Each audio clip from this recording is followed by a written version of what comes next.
ওই যে মরিচে রাখছি বাজিয়া, দেখো দেখছো, পেঁয়াজ বাজিয়া রাখছি, ওই যে মাছ ভাজা করিয়া দেখছো, এটা সব এরম বাজিমু দিয়া বানাই, খাইয়া দেখিও স্বাদ লাগে। সবচেয়ে খাওয়ার মাছ জিনিস, সবচেয়ে ভালো সবজি, তেল মশলা কিছু লাগে না। ওই যে মাছের মাথাও আছে, ওই যে আছে, ওইটাও আছে, রান্না করবো। ওই যে তিল করলাও করতাম, ওই যে বাঁধাকপিও করতাম, দেখো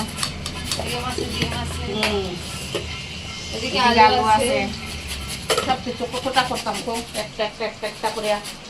এই মিটা খায় না, এই মিটা খায় না, তুমি খাইতে না একটা, পায়ে খাইতো না একটা, আমি কি করতাম কম, তোমরা লাগে তাই সব খায়, তাই না অবশ্য মিশা কথা হইতো না খায়, তোমরা লাগে মানে আমরা তিনজনে একটু বেড়া হই, এটা খাও না এটা খাও না, তোমরা লাগে কি হোটেল থেকে খালি অর্ডার করবো আমি, আমার এত পয়সা উয়সা নাই, যা আছে তাই খাও।